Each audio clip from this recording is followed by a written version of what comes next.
In 1955, Derek Boothby joined the Royal Navy through the Britannia Royal Naval College and was a professional naval officer until 1978. He served in a wide variety of ships and shore establishments, including the Ministry of Defense, London, and the British Embassy, Washington, D.C. Leaving the Royal Navy as a commander in 1978, he joined the United Nations as the liaison officer to the Military Staff Committee. He served in the United Nations for over 20 years, during which time he specialized in international political and security issues.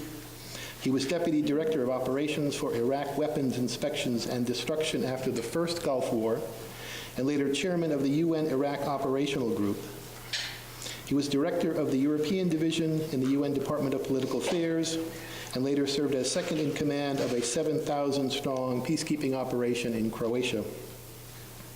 Since retirement from the UN, as an international consultant, he has worked on projects for several governments, participated in U.S. military exercises in India, Thailand, Indonesia, and Cambodia, written papers for several think tanks, and has lectured widely on international affairs. Please welcome Derek Boothby.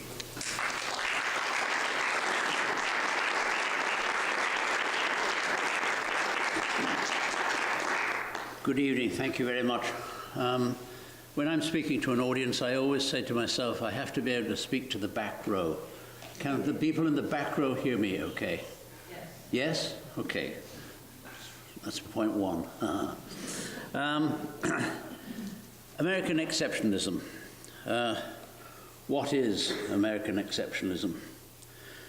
In the website that Bob has put for the Athenaeum, there's an article by Ian Tyrrell who asks the same question: what exactly is American exceptionalism? And he described it as an ideology, and I agree, as I shall expound to you. He also says that American exceptionalism is not the same as saying the United States is different from other countries. I profoundly disagree about that, but we're going to come to that later in my talk. So, what is American exceptionalism to Americans? And how about, let me see if I've got this right.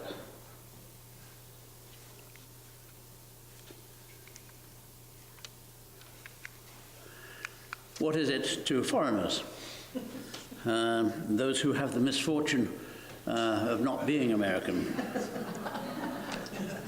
Now, as someone who has lived here in the United States for 40 years, but has had United States citizenship only since 2009, I enter this topic with a certain amount of caution. Who am I to offer comments on American exceptionalism to Americans, except perhaps as an outsider walking into dangerous territory? In fact, I feel rather like this gentleman here. Now, I'm going to address this talk in two parts.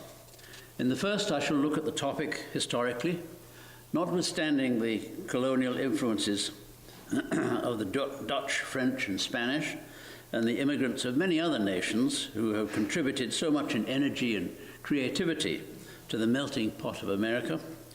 I intend to draw largely on the development of revolutionary and exceptionalist thought from the English roots, as in the end, these were the influences and differences of opinion that led to the Troubles of 1776, from which American exceptionalism initially stemmed. And then in the second part, I shall look at American exceptionalism from a different angle, and with my tongue sometimes in my cheek. The topic of how and why America is different has spawned myriads of books and articles and speeches down the years. American exceptionalism is indeed a big subject, addressed by the right and the left in the political spectrum, with strong proponents and sometimes equally strong critics. And this is a short selection of books written comparatively recently, as you can see. But of course, we need to go much further back. The 17th and 18th centuries in Europe were years of conservatism, hierarchy, and hereditary privilege. Most of the agricultural land was owned by families of the nobility, and at the top, of course, there were the monarchies. In different forms, there were stirrings of parliamentary mechanisms that were nibbling away at royal authority to control national expenditures and make decisions of war and peace. But noblesse oblige and acceptance of the established order of things largely held sway at all levels of society. And the other august authorities, of course, in those days were the Church, mostly Catholic, various forms of Protestant, or in Eastern Europe, Orthodox, each with its own ecclesiastical hierarchy, and, as usual with religions, each convinced that it was right. In all these institutions, change was not welcome. But exploration abroad and mercantile expansion had opened up the opportunities for those wriggling uncomfortably under existing conditions to do something different. And already in the 1650s, following the Civil War in England and the beheading of King Charles I, the philosopher Thomas Hobbes had rattled the cage of established thinking. Now, he was not against monarchy, indeed far from it. He argued that effective government, whatever its form, must have absolute authority. Its powers must be neither divided nor limited.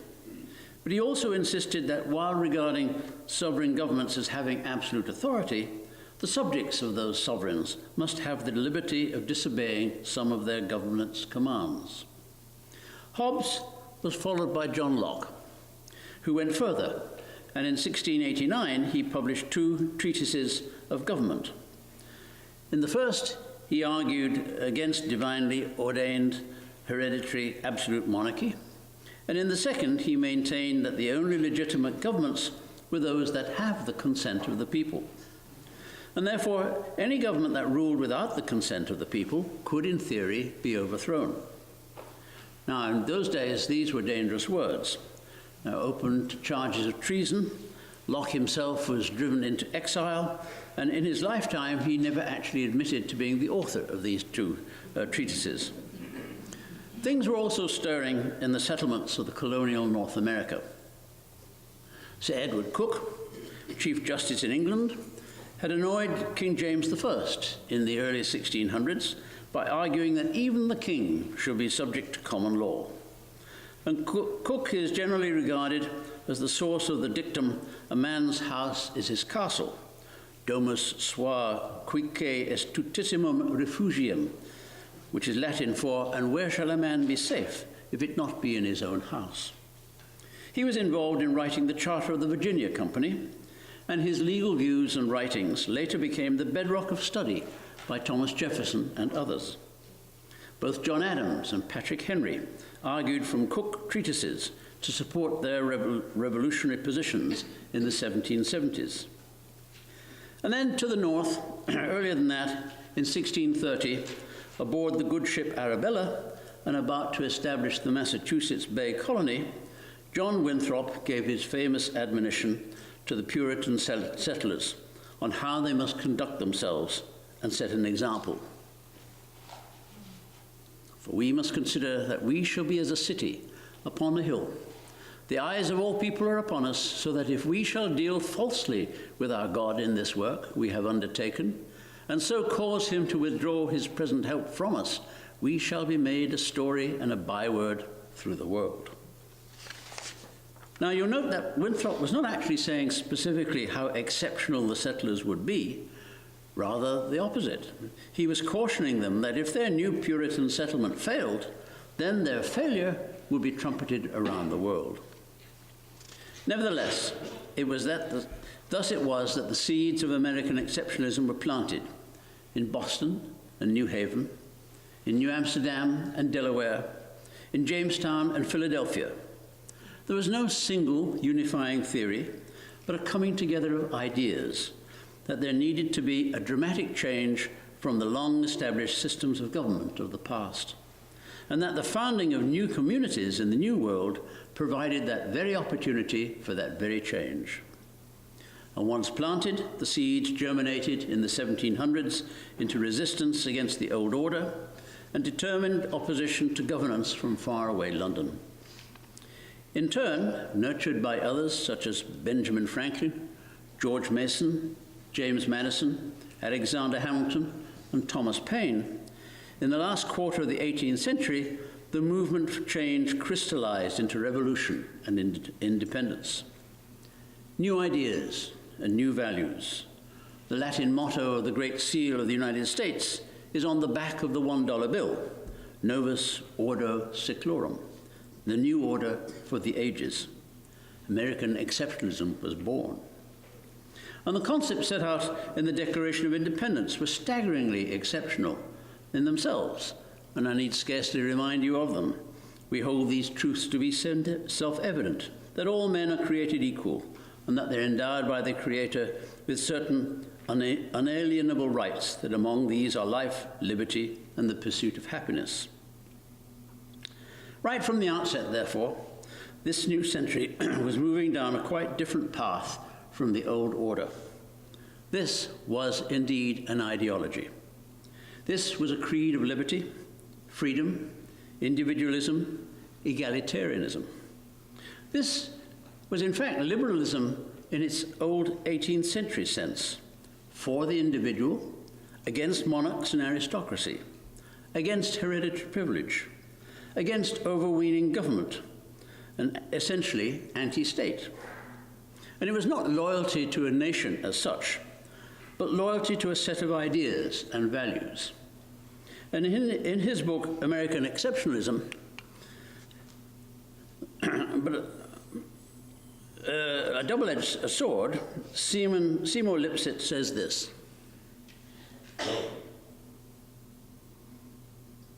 those who reject American values are un-American. Now, it is sometimes said that Alexis de Tocqueville who first coined the term American exceptionalism, but I have to say in the research I did for this talk, I've not been able to find it. However, in 1835, in his book Democracy in America, he did say this: the position of the Americans is therefore quite exceptional, and it may be believed that no democratic people will ever be placed in a similar one. Their strictly puritanical origin, their exclusively commercial habits, even the country they inhabit, which seems to divert their minds from the pursuit of science, literature, and the arts. The proximity of Europe, which allows them to neglect these pursuits without relapsing into barbarism. 1,000 special causes, of which I've only been able to point out the most important. All these have singularly concurred to fix the mind of the American upon purely practical objects. Now, to me, rather than noting America's creed of ideas and value, de Tocqueville seems to be attaching more significance to the more materialistic, practical aspects of American nature.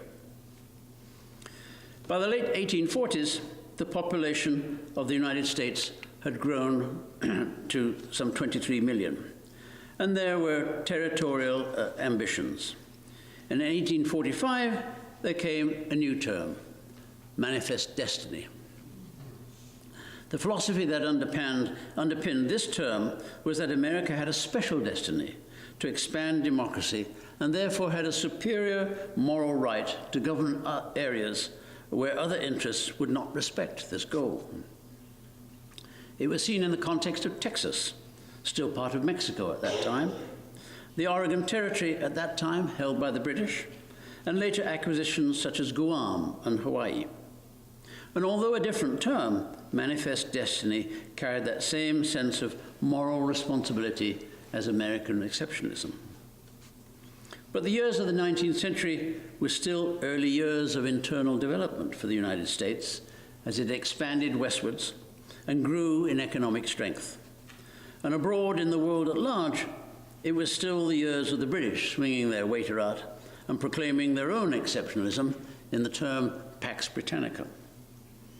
And then came the 20th century and the upheavals of 2 world wars, the sweeping away of many monarchies, the elevation of the United States to superpower status.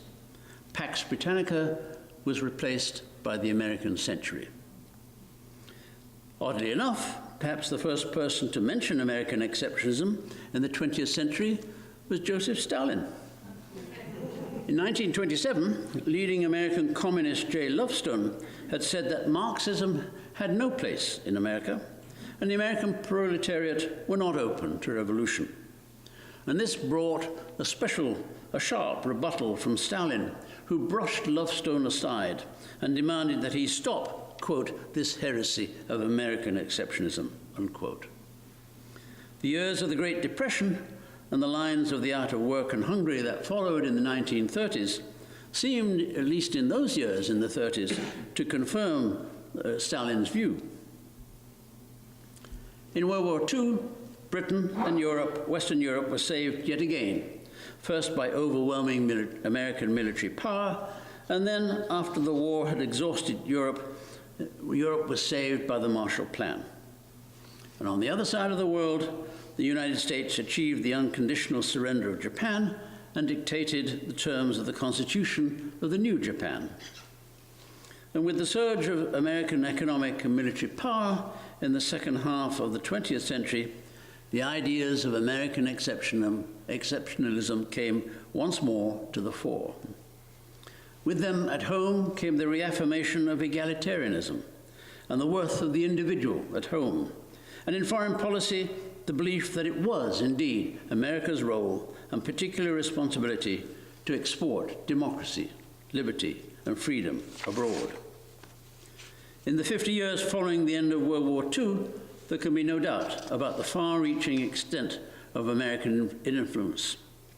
Henry Kissinger, in his book World Order, points out that no other country would have had the idealism and the resources to take on such a range of challenges or the capacity to succeed in them. American idealism and exceptionalism were the driving forces behind the building of the new international order, so said Henry Kissinger. And then in 1974, Ronald Reagan gave a speech with the title, "The Shining City Upon the Hill." In his unique avuncular style, he laced his speech with anecdotes, and he listed the many ways in which America had achieved progress and greatness above all others. And he ended with these words, as you can see: "We are today the last best hope of man on earth." Now, for the sake of political balance, let me also recall the statement made by President Obama at a commencement speech at the United States Air Force Academy in May 2012, when he said that the United States is exceptional and will always be, quote, "the one indispensable nation in world affairs," unquote.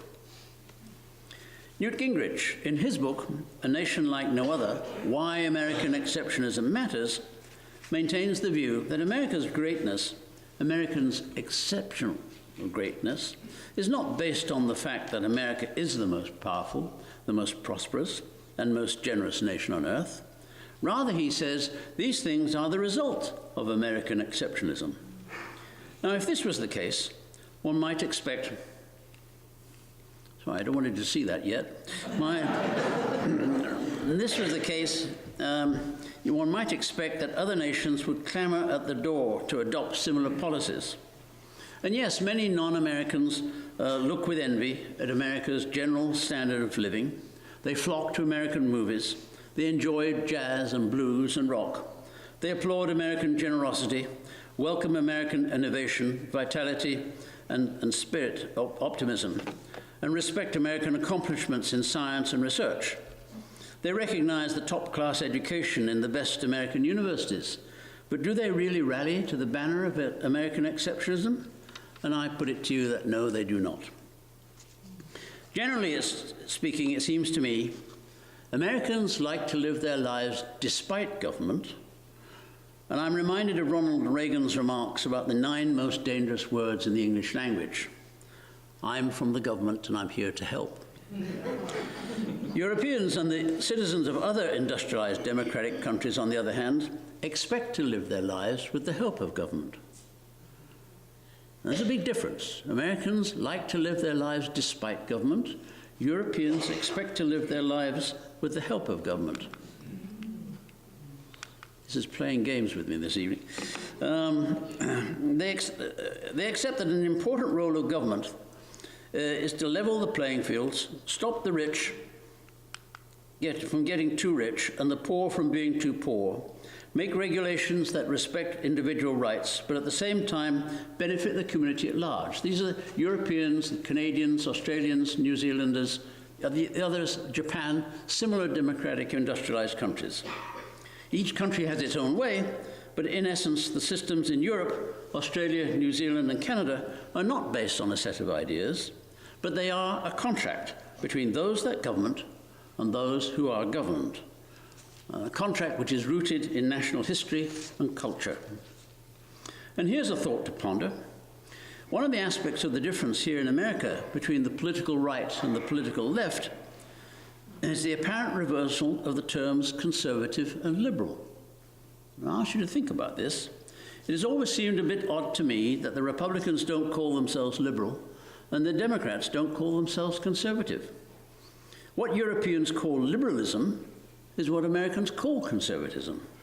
Liberalism in Europe is resistance against state authority. It is emphasis on laissez-faire.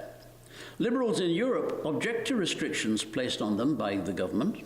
They reject the concepts of aristocracy and social class hierarchy. Conservatives in Europe, on the other hand, while extolling the virtues of private enterprise, prefer to maintain the status quo and the stability of established governmental authority. It can be argued that no other industrialized democratic country defines the terms conservative and liberal as here in the United States. I don't know why it keeps on changing. I promise you it's not my finger. It has a mind of its own here. A Canadian philosopher, George Grant, once commented that Americans who call themselves conservatives are in fact old-fashioned liberals. American conservatism dislikes government, focuses on the virtues of competition and links to free enterprise, and thereby places individual rights above the rights and obligations of the community as a whole. I've often thought that Britain's conservatives are actually politically to the left of American Democrats, and anyone who called President Obama a socialist has no idea what socialism is about. And now I come to the second part of my talk, and this is where I really step into a lion's den. Why do many non-Americans have doubts about the products of American exceptionalism? Are they just envious of America's position and riches, or are there other reasons? And another way, I will argue, of being exceptional is being different to everyone else. In day-to-day practical terms, and away from the lofty ideals and self-praise, how different is the United States from the rest of the world? Now, of course, all countries are different from each other, and wouldn't life be dull if we were all the same? But America is significantly out of step with the rest of the world. And I now have a series of charts. Some will amuse you, some will surprise you, and I have to say a few may hurt. So here then is American exceptionalism and the cartoon that you may have seen in the newspapers before. But let's come to the differences. Let's start with the good news.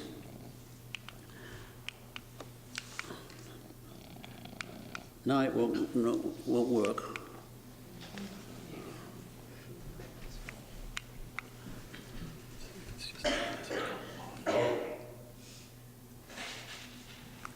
Because you clicked the screen. Move this. Move this one. Yes.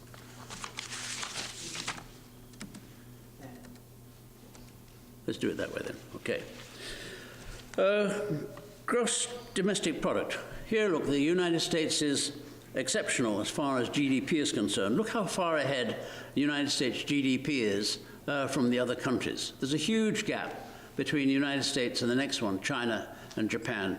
And the Europeans are way down in the 4s and 3s and so on. So this is a list of showing how rich the United States is compared with other nominally regarded as rich countries, compared with Ethiopia and various other places. Celsius and Fahrenheit. The United States is almost alone in the world still using Fahrenheit. All others have moved on and use Celsius, except Puerto Rico, Belize, Cayman Islands, and small American territories such as Palau and Guam. These are countries not using the metric system. Here, the United States is in slightly greater company, but again, the rest of the world has moved on. The only other countries not using the metric system are Liberia and Myanmar. You're in great company, folks, you know. In 1999, NASA lost a 125 million Mars orbiter because the Lockheed engineering firm that built the craft used metric units, while the NASA mission navigation team used English units for a key spacecraft operation.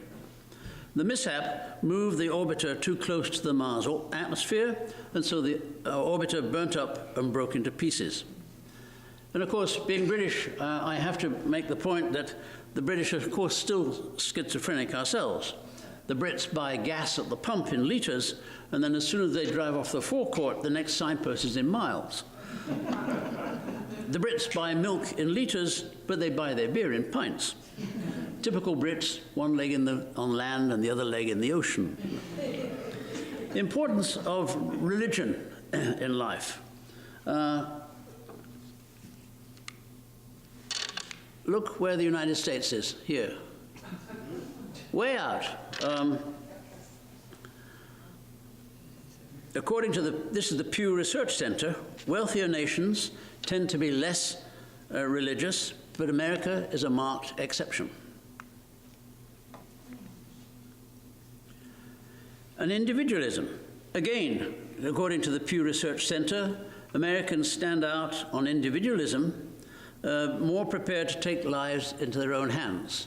So in these two charts, you can see up here, the United States is out on the edge. Healthcare spending versus average life expectancy. This is a chart of 2009 data.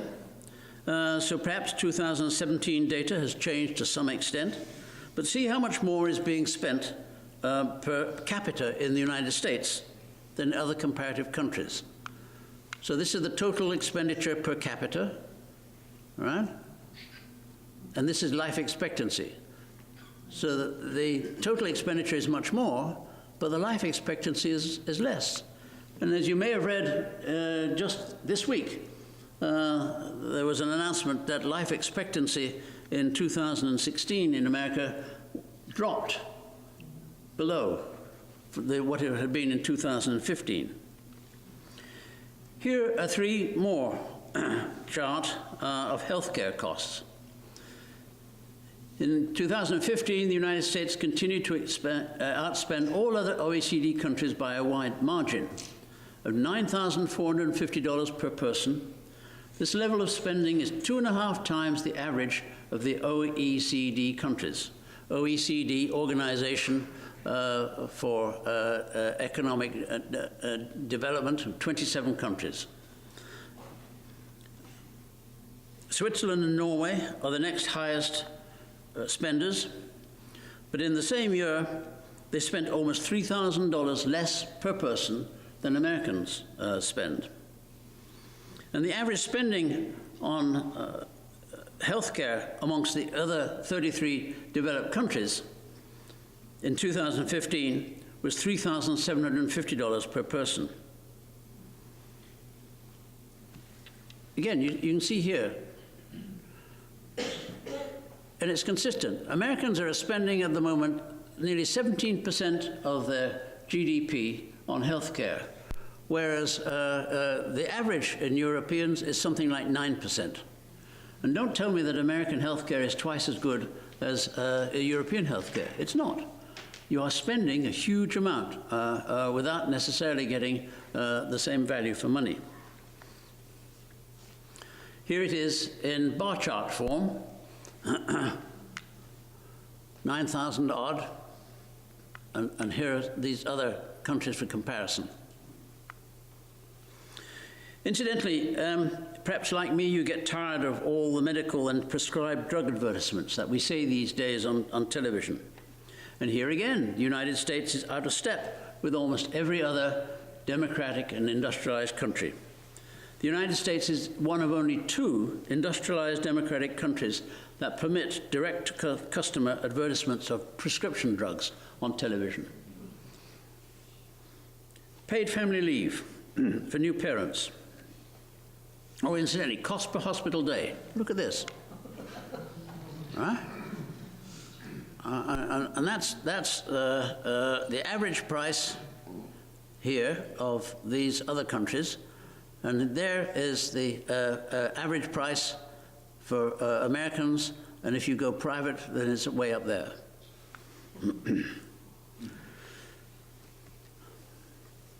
Paid family leave for new parents. The United States ranks last in government-supported time off for new parents. According to the Pew Research Center, the United States is exceptionally at the bottom, down here, in the number of days of paid time off for new parents. Now, a few states, such as California, and most recently, with effect from 3 days ago, January the 1st, New York, have regulations granting limited amounts of family leave for a new baby or a family illness. But there is at present nothing in US federal laws giving paid family leave. And in Trump's budget announcement in last mid-May, there was provision for 6 weeks paid leave for new parents, but of course it remains to be seen whether that will obtain congressional approval. Paid annual leave and holidays in working days. All right, these are the number of paid leaves and the number of holidays. And where do we find the United States? Down there. Federal employees and a few private firms in the United States give some paid annual leave, but it is not the norm. Recent government statistics suggest that the average private sector worker in the United States receives only about 10 days of paid annual leave and about 6 paid public holidays a year. And as you can see on the chart, the United States is on the right-hand side. Taxes. We all complain about taxes.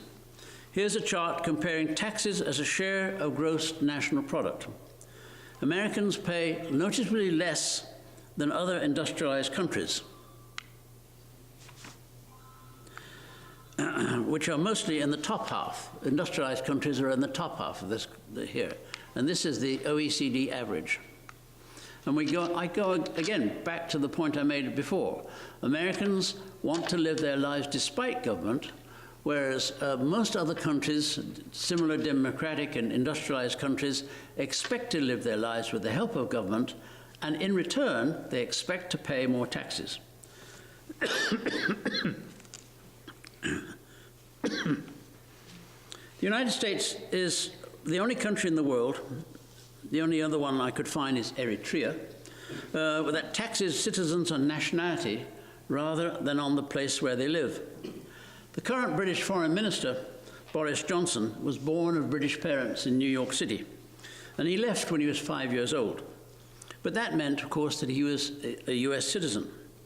And in 2014, he and his wife sold their house in London at a profit due to the rise in real estate since purchasing the house over 10 years earlier. A profit of about £700,000, about $1 million at the time. Now, in Britain, profit on the sale of a first house is not taxable, no matter how much profit you make. But lo and behold, in the United States, the taxes are different. And so the IRS sent him a bill because he was still a US citizen. Johnson refused to pay, so the IRS then imposed penalties on him. And Johnson has since paid the bill, and in 2016 renounced his US citizenship, so he didn't get caught a second time. Income inequality was a major issue in the November 2016 election. This chart shows the gap in annual wages between the top 1% and the bottom 90%. And the next chart, published just 3 years ago in the Washington Post, is a comparison of how much the top 1% take of national pre-tax income. And again, you can see how far the United States is from these other countries down here. Where is the wealth? This chart's interesting. More than half of America's wealth is in this circle here. Most of New England, and of course including New York, New Jersey, and Pennsylvania. And then back to the 1%, here it is in cartoon form, the shining city on the hill. Here's another way of looking at costs. This is a chart of tuition fees. Now, it excludes the accommodation costs, but it's the tuition fees of some well-known universities. And you can see Massachusetts up here and Harvard up here, 36, 39. University of Cambridge in England, 14,000. By government edict in England, universities are not allowed to charge more than £9,250 per student for tuition, which at the current exchange rate works out round about $14,000. So you have University of Oxford, again the same. Imperial College London, 14,000. And then these others, Stanford, Yale, University of Chicago. And some countries have post-secondary education entirely free. These countries down here, including Germany as well.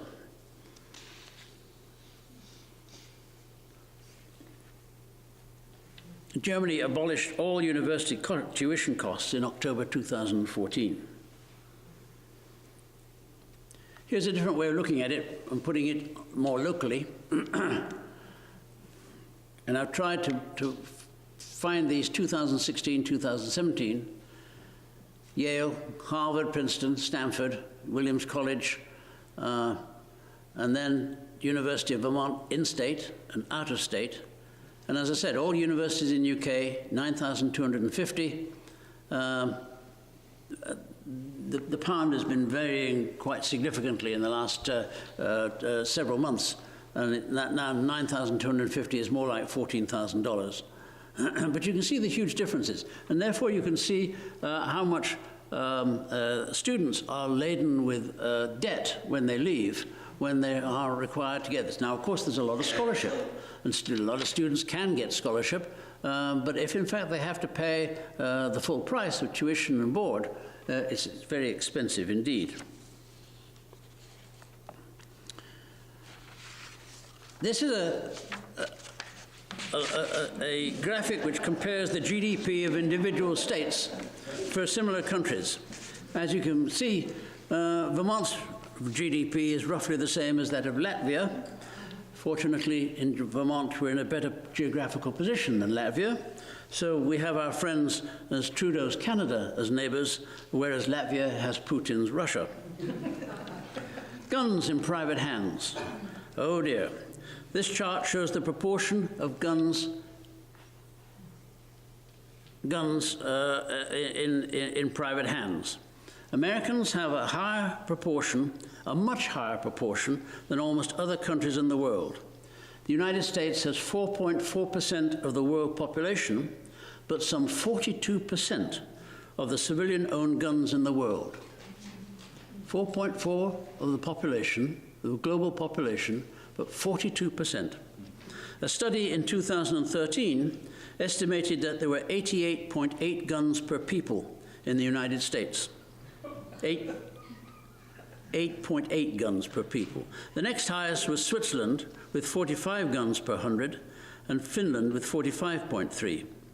And in both countries, the number of gun-related deaths are proportionate to population, 1/3 of those in the United States.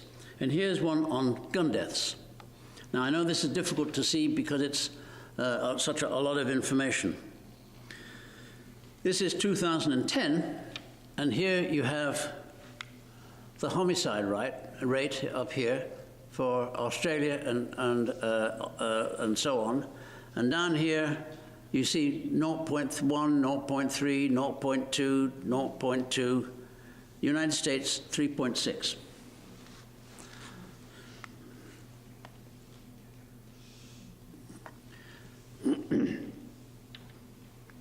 According to a study published in 2016, 91% of all children between the ages of 0 to 14 who were killed by guns in wealthy countries were killed in the United States. 91% of children killed by guns in wealthy countries were killed here in the United States.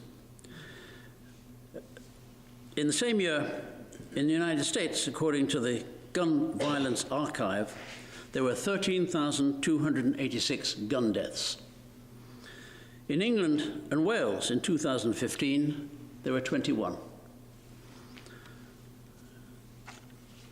In England and Wales, which has a population of 55 million, those 21 gun deaths compared with, in Vermont alone, with only 620,000 people, 8 gun deaths.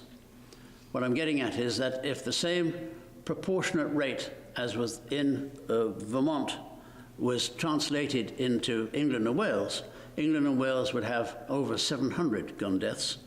They had 21.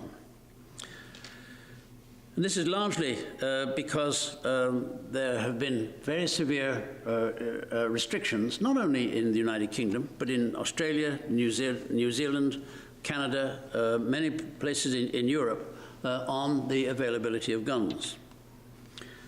Mass killings.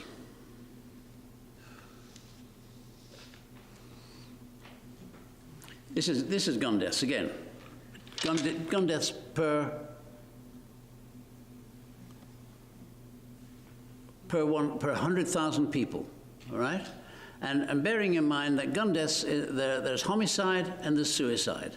And a large number of these are in fact suicide. But you see how the United States is way out of step with all these other countries.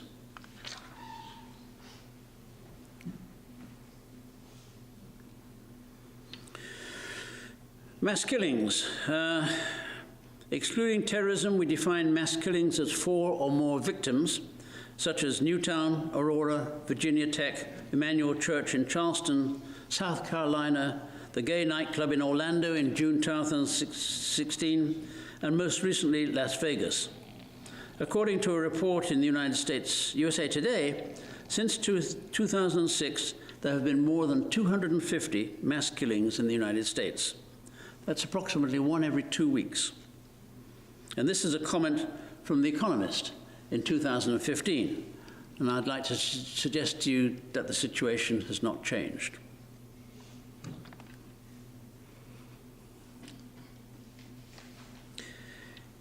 Incarceration rate. At 666 prisoners per 100,000 people, the United States has a proportionally far higher rate in its jails than any other country in the world. In May 2017, Attorney General Sessions issued instructions to prosecutors to take tougher action against drug offenders. According to prisonstudies.org, at the end of 2015, there were 2,145,100 inmates in federal and state prisons and local jails, including pretrial detainees. That is almost 25% of the world's total prison population. The United States has nearly 25% of the world's total prison population. It has only 4.4% of the world's global population. And according to the Bureau of Prisons, over 30,000 are kept in solitary confinement. Some 49,000 Americans are serving life terms without the possibility of ever being released. As a comparison again, the United Kingdom has a population that is 1/6 of the United States, and proportionately, if the United Kingdom proportion for solitary confinement was the same proportion as it is with the United States, the United Kingdom number would be 8,100. The actual number is 70. Capital punishment. This is a slide of countries that still have the death penalty, correct as at March 2015. Those in dark green have abolished it for all crimes. And by dark green, it's these people here.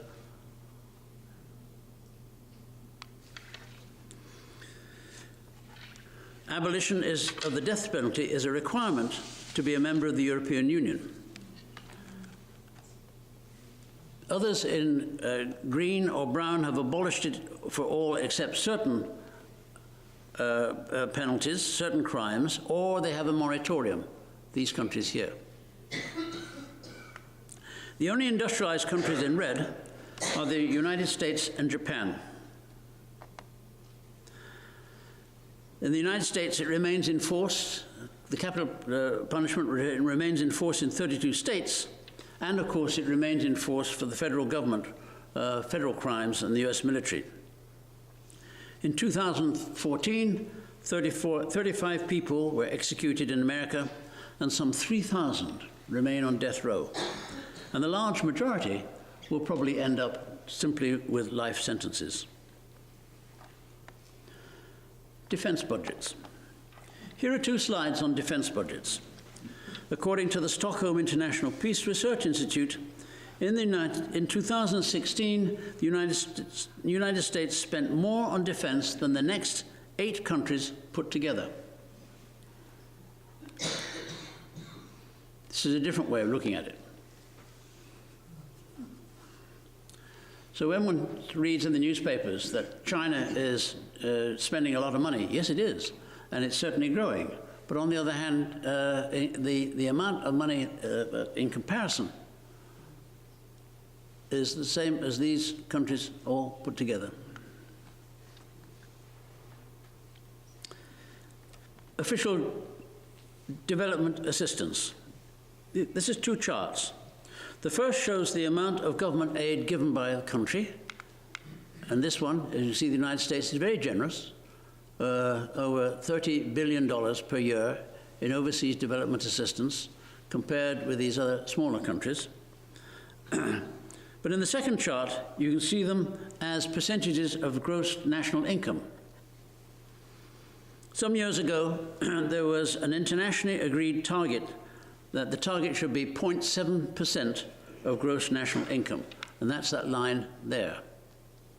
And at the moment, there are only a small number of countries above the line, and this large number of countries are not making it.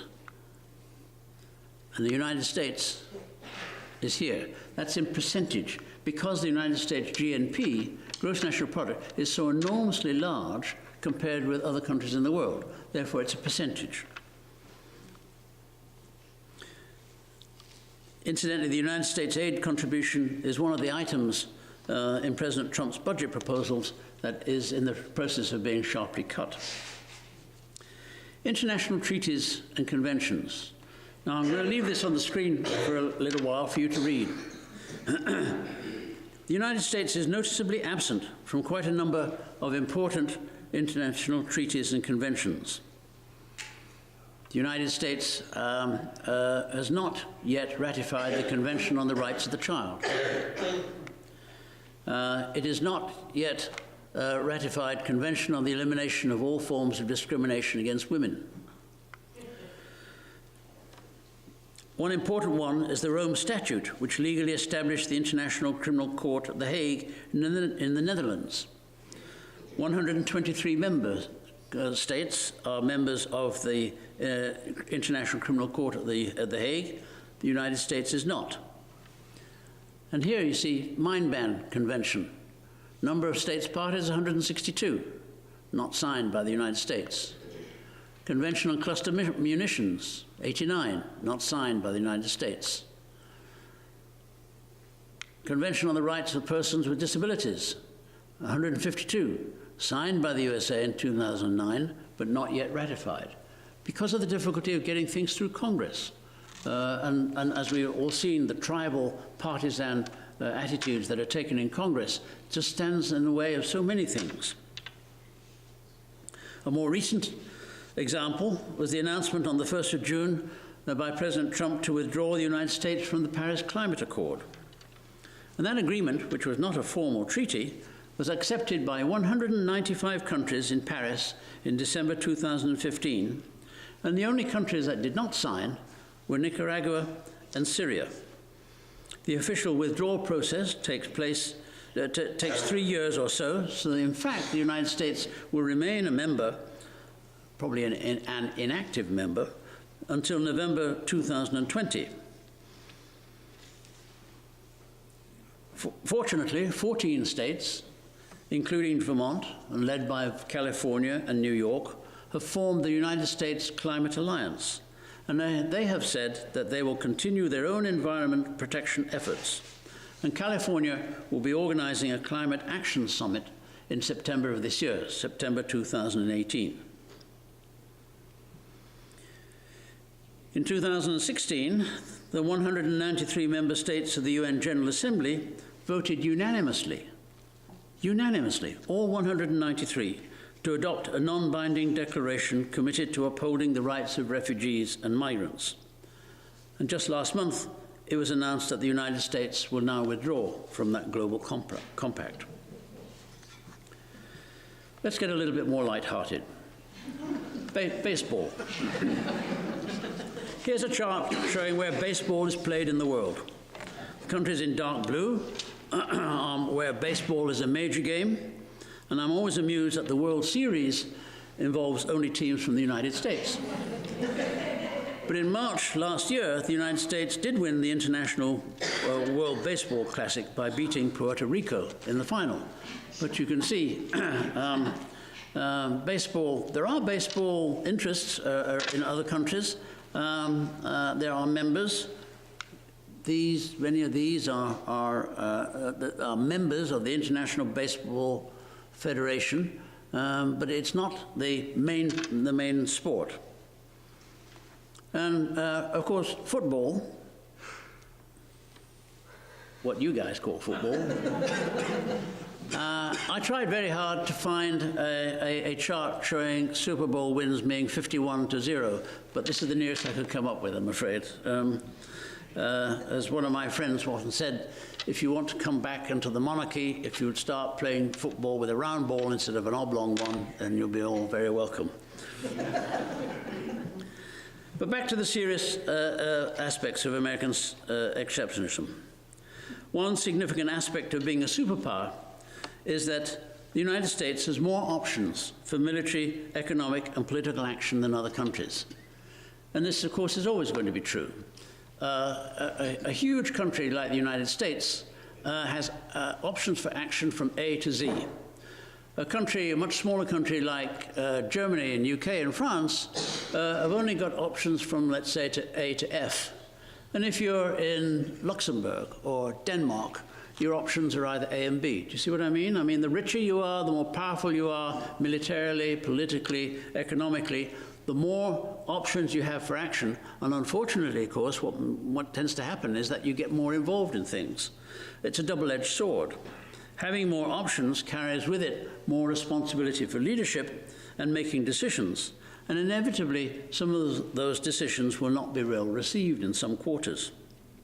Exporting American concepts of democracy and liberty will not always be popular to regimes which have a culture and a history and a system of government which is far different from that of the United States. Exceptionalism is not an exportable commodity. Another practical factor we must recognize is that the United States is very fortunate in its geography. Almost all the United States territory is situated in the temperate zone. We have to remind ourselves that on weather like we have. For most of the countries, most of the geography, the country is neither too hot nor too cold, and of course blessed with large areas of agricultural land and plenty of raw materials and natural resources. And then, on top of all that, the United States is blessed, but it shares its borders with only two neighbors, neither of which is a threat to US national security. So in some ways, it is perhaps this geographical separation from most of the rest of the world that has given the United States the distance and the space to develop like no other. But distance and space themselves would be insufficient. And therefore, we come back to the matter of ideas.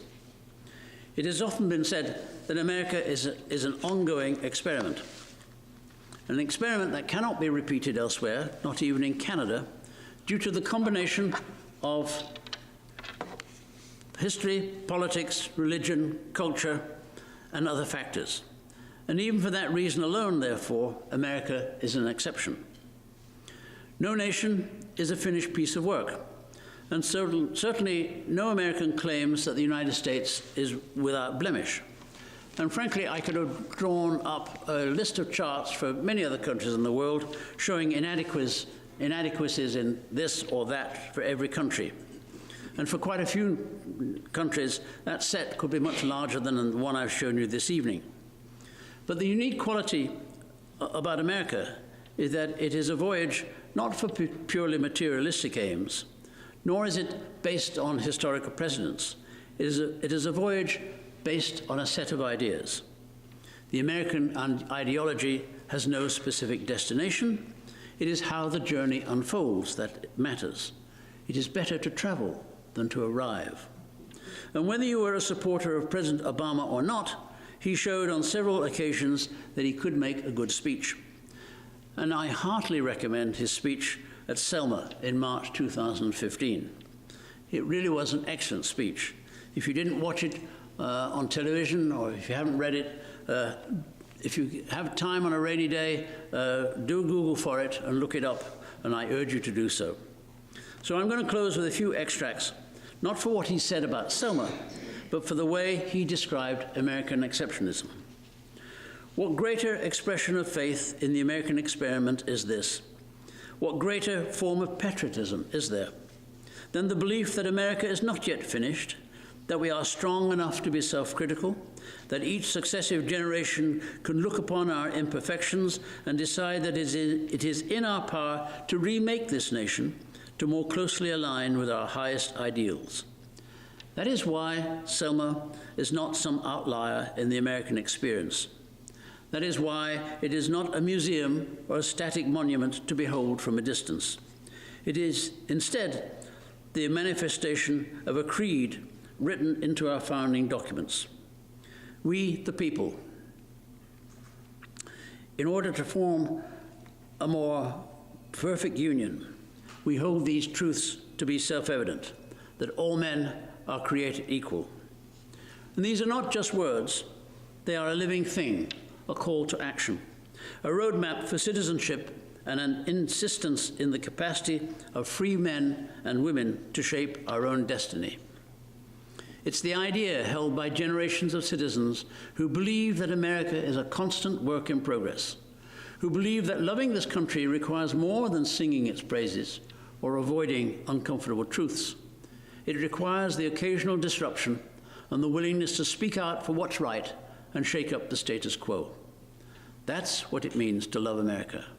That's what it means to believe in America. That's what it means when we say America is exceptional. Thank you.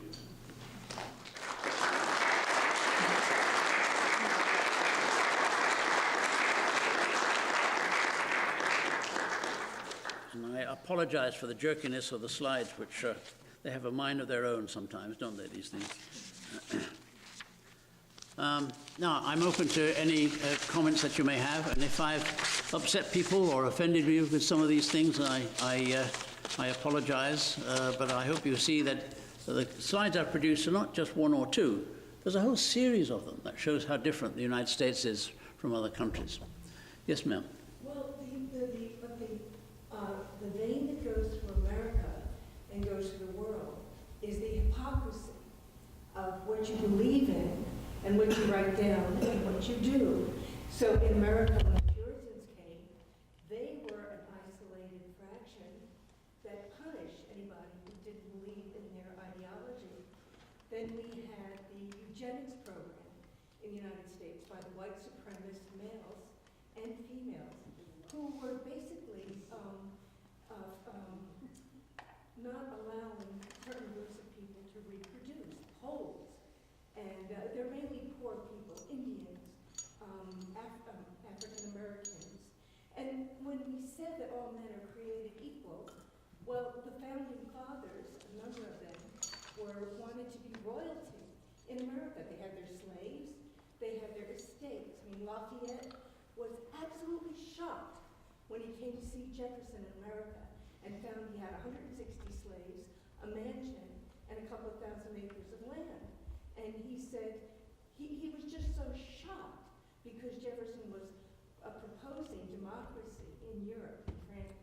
Yes. So there is, although you say it, and what's happening now is that corporate America, there's corporate welfare. In the S&L scandal, it was $50 billion.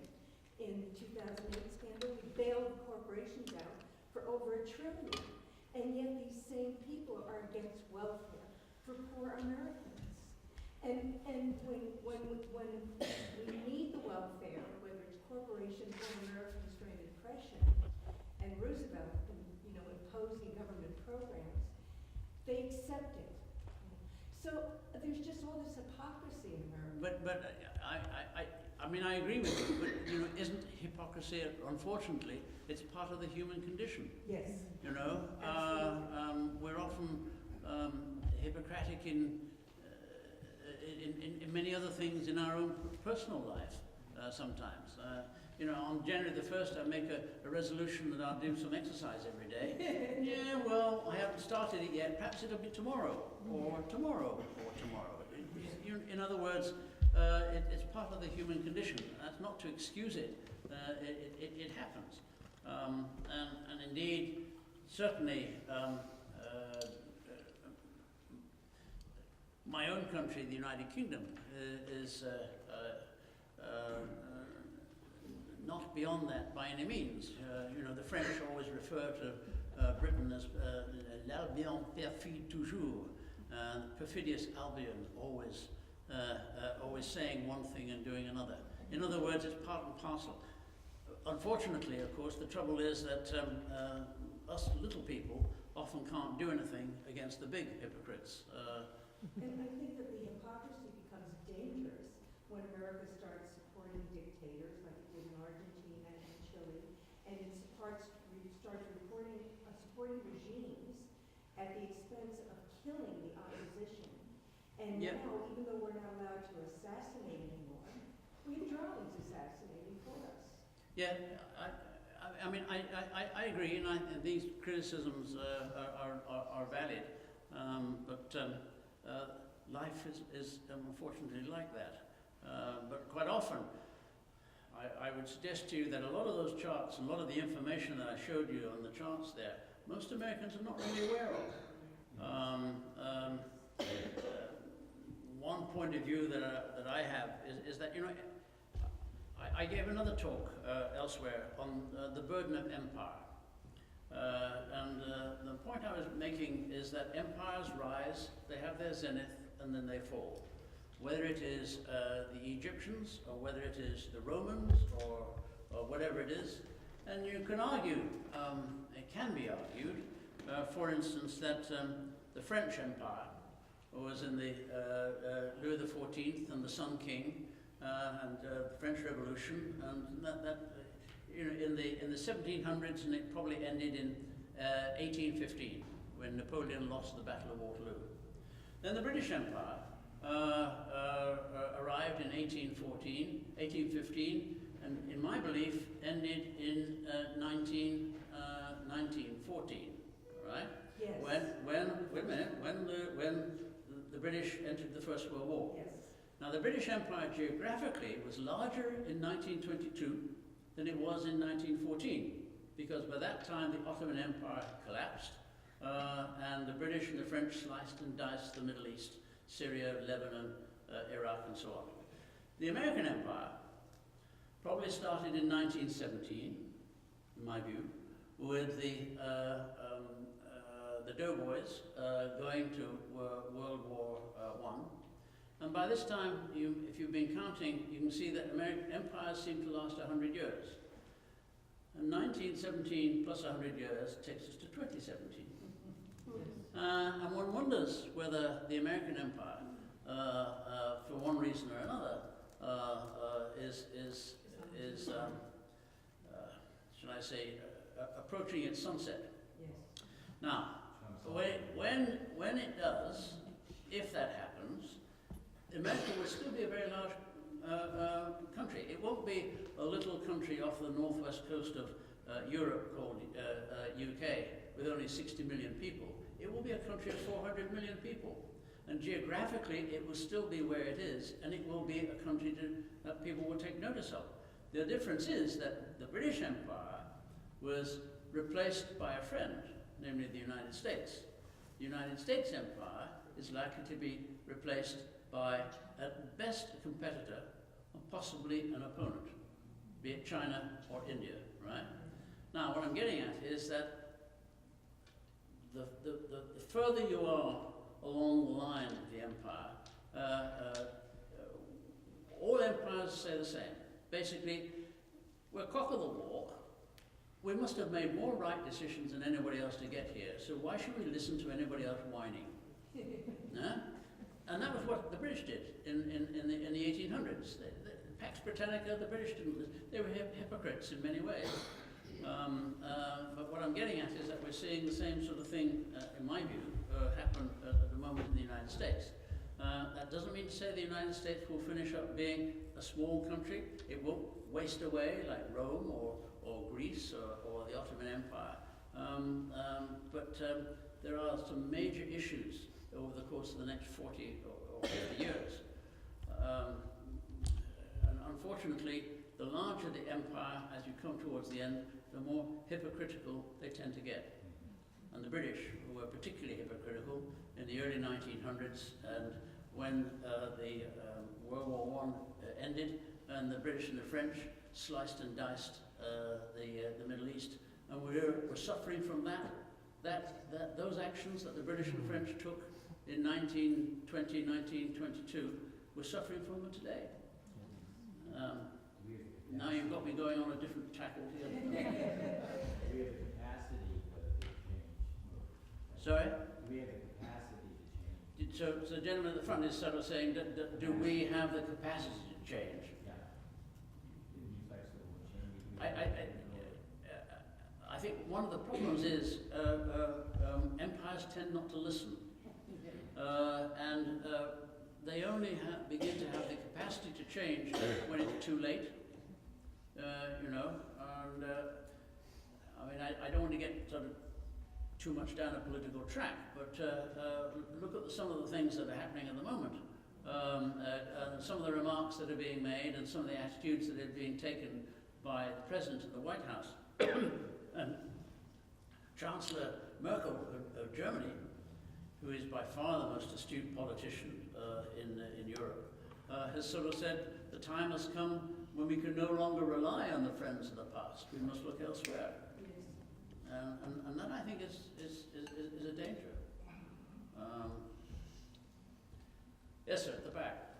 Hey, thank you for your talk, Mr. Boothby. So I'm going to tap into your window a little bit here and perhaps ask what criteria you use to come up with these indicators of exceptionalism, because I can think about innovation and the number of patents filed by the United States versus any European competitor.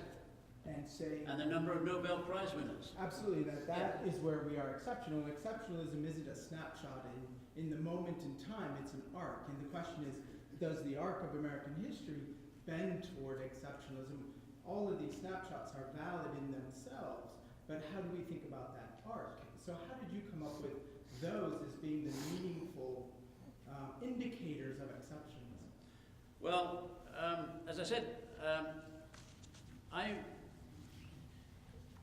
I came to the United States in 1976. I was at the British Embassy in Washington, D.C., and as the executive assistant to the British Naval Attaché, who was an admiral at that time. And then I was in my late 30s, wondering, should I change my career? And the United Nations was looking for somebody with a particular set of backgrounds that I happened to have. So I thought I'd join it for 2 years, and 21 years later I retired, so here I am still here. Now, what I have found is that Americans are very generous. Americans are much more open-hearted. Europeans are always, got their arm up in some sort of self-defense. For several thousand years, 2,000 or 3,000 years, what should we do in Europe? What should we do on a rainy Thursday? Let's go down to the neighbor's village, burn his huts, steal his sheep, take his women, drink his beer, and boy, didn't we have a good time. In other words, there's been all kinds of wars going on which have made Europeans tend to be very guarded with each other, whereas Americans are much more open-hearted, much more generous. Americans are much better at immigration than Europeans are, because deep down in the psychology of Americans, all Americans realize that they came from somewhere else, and therefore they've been open. Now, that being said, those are the good points. I have found in the 40 years I've been here in the United States that sometimes many of the Americans I talk to tend to be self-satisfied and quite convinced that what they have to sell in democracy and liberty and freedom is obviously so good, why don't other people take it and accept it? And therefore, when I started putting this list together, I tried to underline or to illustrate that there are many reasons why that self-satisfaction is misplaced. That's not to say that the best of American universities are really good. That is to the American Nobel Prize winners, American technology, American energy, American creativity, American inventiveness has been superb. And we've all benefited, particularly in my country, the United Kingdom has benefited from the relationship that the United Kingdom has had. But the United States, many of the people are suffering the same disease that the British population suffered in the early 1900s. Namely, self-satisfied. They were so sure that what they were doing were right. They were cock of the walk. Why do we have to listen to anyone else? And lo and behold, it doesn't work that way. I hope that's gives you some kind of answer to your point. A little bit, but I won't belabor it. Maybe we can chat afterwards. I think, to see the U.S. withdraw from global trade agreements and some of these other areas shows a very different, I would say, not self-satisfied perspective, and actually a desire to shed empire. And I'm just curious how that fits into the overall theory. But I know there's other questions. Yeah. Yes, Could you yes, repeat ma'am. his comments so we could, because I can't hear. Well, I must admit, he's making valid comments and another point of view about the fact that I had taken a whole list of, shall we say, for sake of argument, defects without actually counterbalancing with the pluses. And I accept that point, but I was trying to illustrate why I was trying to do that. It's very easy always when you're talking to people to pat them on the back and slather them with good words. But when in fact there are other things that perhaps they are not paying attention to. I mean, most of the stuff that I put on the screen, you probably already knew it, but you've never actually seen it presented that way before. That's my point. Was the lady down there? Is it a gentleman? Sorry. Yeah. Or not a gentleman, but a man. Gordon Wood's got a great book out now about the friendship, quote unquote, between Jefferson and John Adams. And when Jefferson arrived in France, Adams had already spent a good deal of time in France, in England, and in the Netherlands. And Jefferson was going on about the yeoman farmer whom he didn't know from his elbow. But Adams said, Americans are not exceptional. They're just the same as the French, the Dutch, and the English. They have different mores and stuff like that, but they have the same capacity for self-delusion, and they certainly got the capacity to do as much evil as they have good. Yeah, we're all human, aren't we? Yeah, and I wondered in your research, this has been sounded forever as we develop marvelous things like waterboarding and Abu Ghraib and, the Indian removal and stuff like that, this idea that somehow this magnificent city on the hill is, to use a British phrase, I've got mine, Jack, and, that's all we need. Yeah. So I wondered if you found anything that would echo John Adams' kind of take on Americans. Yes, I mean, from the point of, have I found anything to echo the feeling that, as I say, basically we're all human. We all make these mistakes, but the problem, the disease that superpowers suffer from, is that they tend to beat their chest or pat themselves on the back, sort of saying, well, others have made mistakes, but of course we haven't made it. And that happened with the Romans, it happened with the Ottomans, it happened with the French, Later it happened with the British, and with respect it's now happening to Americans. And in due course it's going to happen to the Chinese. And every country and every nationality has a right to say, look at what we've achieved. And my goodness me, certainly the United States has achieved a lot. The United States, Britain would not have been on the victorious side in the First World War without the United States help. And the same in the Second World War. And I know that my own countrymen are very appreciative of the linkages that there have been between the United States and not just Britain, but with Western Europe. But that doesn't mean to say that there is necessarily always a common position, a common understanding between the two, and I've tried to illustrate that, I mean, on the matter of guns, I just don't understand the American attitude.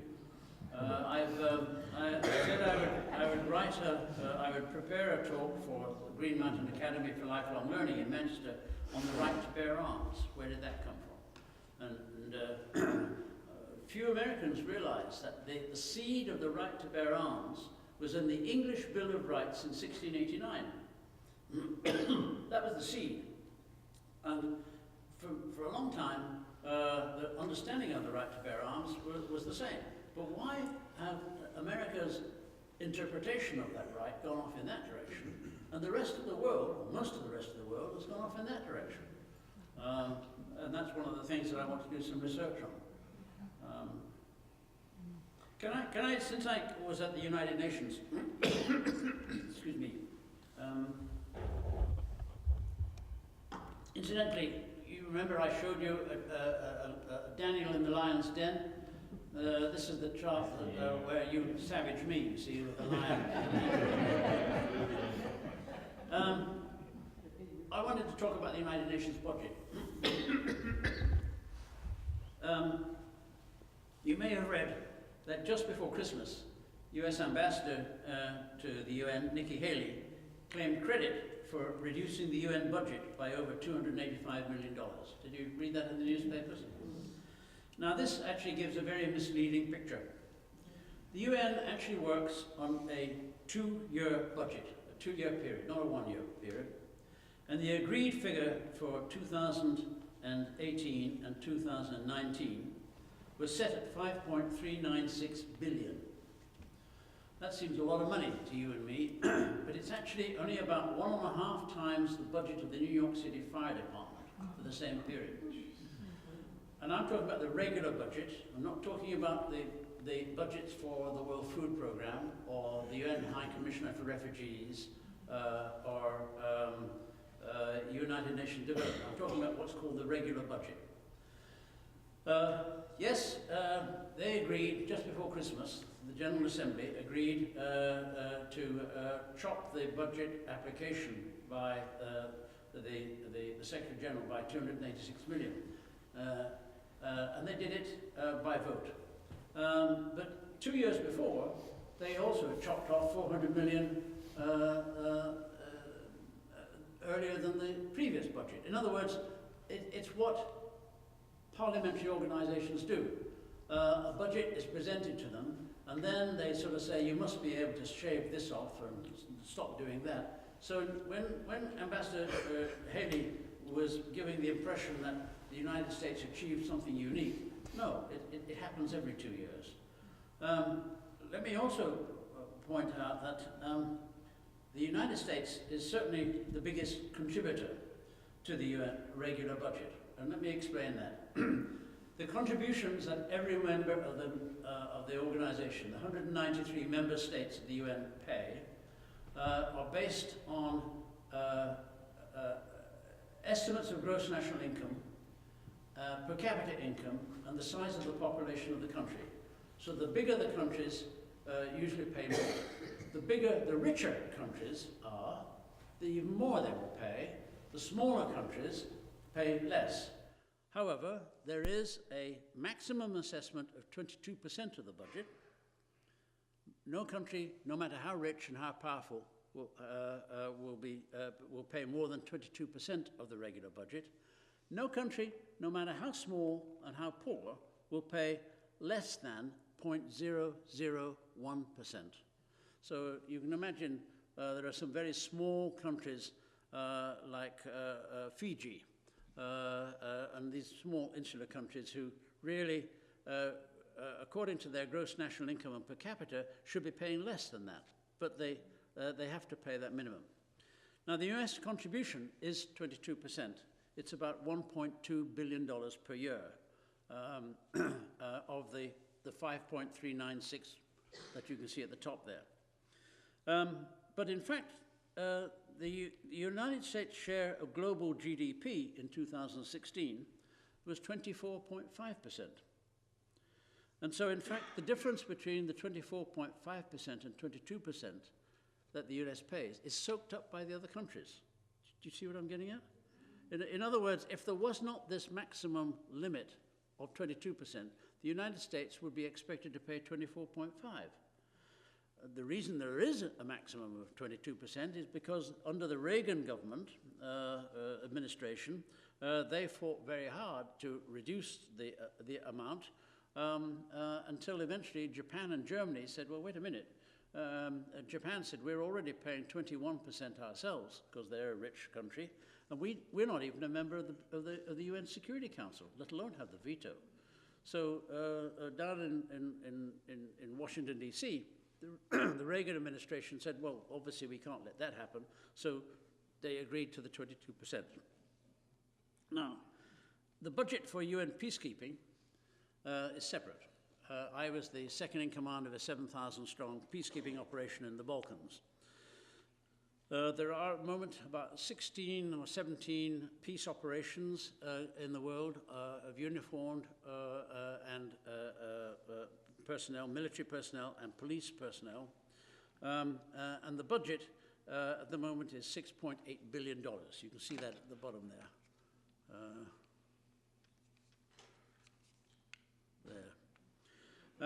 The contributions to the budget, the 5 permanent members of the Security Council, China, France, UK, USA, and Russia, because they have the platinum visa card, i.e. the veto. Do you see what I'm getting at? Of the 15 members of the Security Council, 5 of them have the veto power. And any resolution put forward that gets 14 votes in favor but 1 against, if one of those votes is one of the 5, then that resolution is not passed. The resolution just recently over Jerusalem as the undivided capital of Israel had 14 votes against, or 14 votes in favor of the criticism, but the United States vetoed it, and so it didn't pass. But because those 5 permanent members of the Security Council have this extra voting power, they contribute just over half the peacekeeping budget of the $6.8 billion. And the United States contributes 28.5% of that. The UK contributes about 9%. France contributes about 9%. I think China these days contributes, China's come on enormously in the last 12 years, contributes about 11%. And Russia, I think, contributes about 4%, something of that nature. Anyway, what I'm trying to get at is that there are criticisms, and I know we're going to see some more from Washington, D.C. in the next few months, saying the UN spends too much. You know, how many people work at the UN? About half. Huh? Yeah. You know? We're going to see lots more criticisms like that, and some of those criticisms are valid. It's quite right that the member states should keep their finger on the expenditure and the costs of the UN. But from my time in the UN, and I did 21 years, and then when I retired for the first time, the Secretary General at the time asked me to chair a study on early warning and conflict prevention, which I did for 2 years, and then I retired. And then later on, I was recalled to be the chair of the Iraq Operational Group, which I did for 18 months. In if the UN didn't exist, it would have to be invented. Because when all said and done, we're all living on this planet. When the UN was established in 1945-46, the global population was 2.5 billion. It's now 7.5 billion, and the world population is likely to top out something between 10 and 12 billion by the end of this century. And the world's carpet is wearing rather thin in places, and if we don't actually work together and have global attitudes, at the same time maintaining our own sovereignty, maintaining our own independence, maintaining our own priorities and agendas, but working together, then in fact, I think the human race will be in a very sticky position. So, am I giving you a pitch for the UN? Yes, I am. I think if it didn't exist, it would have to be invented. You've been very patient this evening, and thank you for your time. Thank you.